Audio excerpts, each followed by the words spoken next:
Broad sheet तो सिर्फ एक केस है नैब का। नैब का रिकॉर्ड अगर अवाम के सामने आएगा, आपको सैकड़ों ऐसे केस मिलेंगे। आपको नाइंसाफ़ियों की एक दास्तान मिलेगी, आपको करप्शन की एक दास्तान मिलेगी। ब्रॉड शीट के जो फैसले हैं, जो उसकी डॉक्यूमेंटेशन है, उसका एक बहुत सामने आया है। और अगर हमने अपने मुल्क में एहतसाब की बात करनी है तो फिर ब्रॉड शीट के तमाम हक़ाइक़, तमाम कागजात पाकिस्तान के अवाम के सामने रखने होंगे, वरना इन अदालतों में जो काम हो रहे हैं, जो केस बन रहे हैं, वो झूठ के पलंदे के अलावा कुछ भी नहीं है।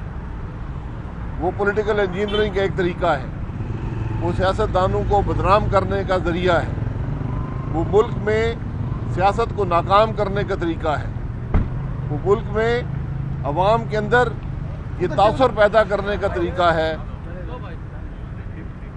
वो मुल्क के अंदर ये तासुर पैदा करने का तरीका है कि इस मुल्क के सियासतदान करप्ट हैं। इस मुल्क के सियासतदान ये कहते हैं कि इन अदालतों में कैमरे लगाएं, पाकिस्तान के अवाम को दिखाएं कि कौन सी करप्शन हुई है, और उसी मेयार पर जिस पर सवालात हमसे किए जाते हैं, इस मुल्क के ब्यूरोक्रेट से भी किए जाएं, इस मुल्क के जज से भी किए जाएं, इस मुल्क के जर्नैल को भी किए जाएं, और वो तमाम भी टीवी पर दिखाए जाएं ताकि अवाम को पता चले कि इस मुल्क की हकीकत क्या है। ब्रॉड शीट को ले लें, 3 अगर इंसाफ हो 3 नैब चेयरमैन जेल में जाते हैं, उनको नैब की कस्टडी में दें, उनका रिमांड लें, उनको जुडिशल कस्टडी में सालों साल रखें, जिस तरह आपने इस मुल्क के सियासतदानों को रखा है। उसमें जनरल परवेज मुशर्रफ का नाम आता है, उसका भी रिमांड लें, उसको भी जेल भेजें। उसमें नैब के प्रोसिक्यूटर जनरल का नाम आता है, जो ब्रॉड शीट के एग्रीमेंट पर जिसके सिग्नेचर मौजूद हैं, लेकिन वो जब मामला आर्बिट्रेशन, वो ब्रॉड शीट का गवाह बना। नैब का प्रोसिक्यूटर जनरल ब्रॉड शीट का गवाह बनता है, उसे पूछने वाला कोई नहीं है। जो चेयरमैन है, उनके बयानों में तजाद है, करप्शन की खुली दास्तान है, लेकिन कोई पूछने वाला नहीं है। वो लोग जो आज इंक्वायरियां करते हैं, इन्वेस्टिगेशनें करते हैं, जिनसे साला साल केस नहीं बनते, जो शहबाज शरीफ साहब को जेल में डालते हैं, जो ख्वाजा आसिफ साहब को जेल में डालते हैं, जो हमजा शरीफ को जेल में डालते हैं, जो खुर्शीद शाह साहब को जेल में डालते हैं, जहां आज चीमा आज 3 साल से ज़्यादा जेल में है, क्या इन लोगों से सवाल करने वाला कोई नहीं है? क्या इन लोगों का हिसाब लेने वाला कोई नहीं है? आज वो अदालतें क्यों खामोश हैं जो एक वज़ीर-ए-आज़म को वीज़े की बुनियाद पर बरतरफ करती हैं, हुकूमत तोड़ देती हैं, सुओ मोटो नोटिस लेती हैं?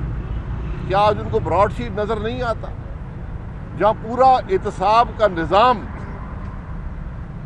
पूरे एहतसाब के निज़ाम पर आज सवालिया निशान है, और इतना बड़ा सवालिया निशान है कि कोई जवाब देने वाला नहीं है। इस मुल्क का वज़ीर-ए-आज़म जो दावे करता था कि जी ये ब्रॉड शीट में करप्शन हो गई है, $1 अरब की बातें की, आज वो भी ये कह रहा है कि मेरा ब्रॉड शीट से कोई ताल्लुक नहीं है। ब्रॉड शीट से ताल्लुक नहीं है तो तुम्हारे वजीर ब्रॉड शीट के बालकान से पैसे क्यों मांग रहे थे? इंग्लिस्तान से वकील आकर प्राइम मिनिस्टर के दफ्तर में किससे मिलते थे?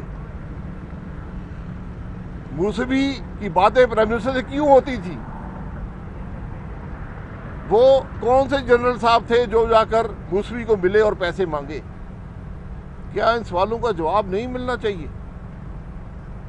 क्या ये मामलात पर एहतसाब नहीं होना चाहिए वाला कोई नहीं है, जवाब देने वाला इसलिए नहीं है कि जवाब पूछने वाला कोई नहीं। जवाब सिर्फ पाकिस्तान मुस्लिम लीग नून से पूछे जाते हैं और हम लिखकर जवाब देते हैं और हम कहते हैं कि इन अदालतों में कैमरे लगाओ, तफ्तीश में कैमरे लगाओ, पाकिस्तान के अवाम को दिखाओ।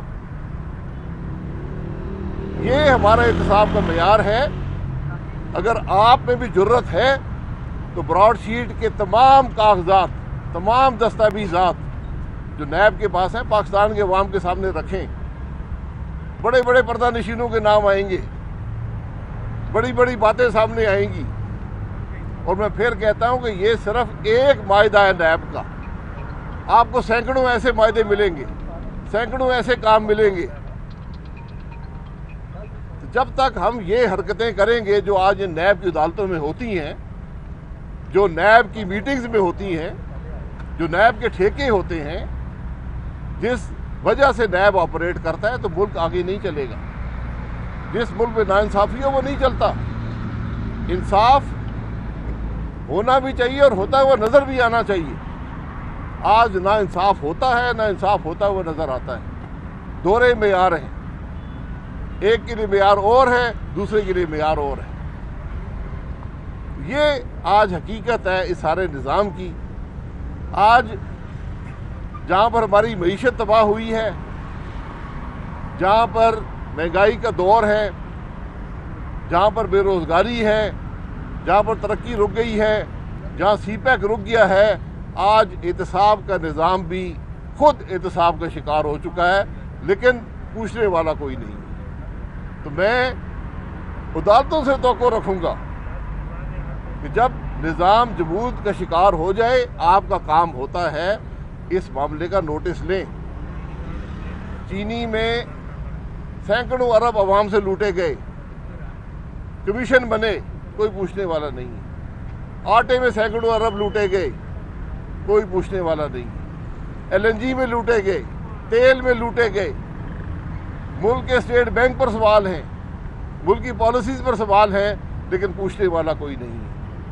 और उस सब की कीमत पाकिस्तान के अवाम अदा कर रहे हैं। ये आज के पाकिस्तान की हकीकत है। जनाब, आपने कहा कि वज़ीर-ए-आज़म को नायल करने की अदालतें, इमरान खान साहब केस लेकर गए थे नायल में, आपने भी सवाल उठाए ब्रॉडशीट के मामले पर। आप या नून लीग पिटिशनर क्यों नहीं बन जाती, किसी अदालत से रजू क्यों नहीं करती? किसके सामने? ये हमारा काम नहीं है। ये बोर्ड लगे हुए एहतसाब, ये एहतसाब हो रहे हैं अंदर, उनको नजर नहीं आता। सुप्रीम कोर्ट का साबका जज चेयरमैन है नैब का, एक और सुप्रीम कोर्ट का जज आज ब्रॉडशीट कमीशन का चेयरमैन बना है। उनसे हमने पहले भी दरख्वास्त की थी कि आप हिस्सेदार हैं ब्रॉडशीट में, हिस्सेदार मुनसफ नहीं बन सकता। ये इसकी हकीकत है। बताते हैं कि इनका तो ना ही ब्रॉडशीट से कोई लेना देना है, और फॉरेन फंडिंग केस में भी जो है जो फंसाना चाहे तो पोजीशन में खुद फंस गई हैं। तो आप क्या कहेंगे दोनों मामले? ये वही इमरान खान साहब हैं जो कल नारे लगा रहे थे ब्रॉडशीट के। आज उनको समझ आई है कि उनका कोई लेना देना नहीं है। लेना देना है, उनके वजीर पैसे मांग रहे हैं ब्रॉडशीट से, उनके वकील आकर वज़ीर-ए-आज़म से मिल रहे हैं, मूसवी से बातें हो रही हैं। कहते हैं कि ना मूसवी से बात नहीं हुई, कहते हैं कि उनके वकील आके उनके दफ्तर में लोगों से मिला नहीं है, कहते हैं कि उनके वजीर अप्रोच नहीं कर रहे थे, कहते हैं कि हमने $28 मिलियन लंदन नहीं भेजा, कहते हैं कि हमने इजाज़त नहीं दी अदालत को पैसे निकालने की। पाकिस्तान की तारीख में, दुनिया की तारीख में किसी भी डिप्लोमेटिक अकाउंट से पैसे नहीं निकाले गए। यहाँ पर तो हमने यहाँ से भेजे, यहाँ से ECC और कैबिनेट ने मंजूरी देकर पैसे एम्बेसी के अकाउंट में, हाई कमीशन लंदन के अकाउंट में भेजे और फिर इजाज़त दी कि वो कंपनी उन पैसों को निकाल ले। आज प्राइम मिनिस्टर कहता है मुझे पता नहीं है। फॉरेन फंडिंग के केस हैं तो फैसले क्यों नहीं होते? वहाँ पर जाके जवाब क्यों नहीं देते? 7 साल गुजर गए, क्यों मानते हैं कि हाँ पैसा आया है, लेकिन वो एजेंट ने गलत भेज दिया है। पैसा आया तो किसके अकाउंट में आया है? मूसवी के अकाउंट में आया है। ये सवालों के जवाब झूठ बोलने से हकीकत कभी नहीं छुपेगी। YouTube पर गुगली टीवी देखने के लिए youtube.com की सर्च बार में गुगली टीवी टाइप करें। गुगली टीवी के पेज पर सुर्ख रंग के सब्सक्रिप्शन वाले बटन पर क्लिक करना ना भूलिए। YouTube पर अपलोड होने वाली वीडियो से बाखबर रहने के लिए बेल आइकॉन पर क्लिक कीजिए। आपको हर नई आने वाली वीडियो के बारे में नोटिफिकेशन मौसूल हो जाएगा।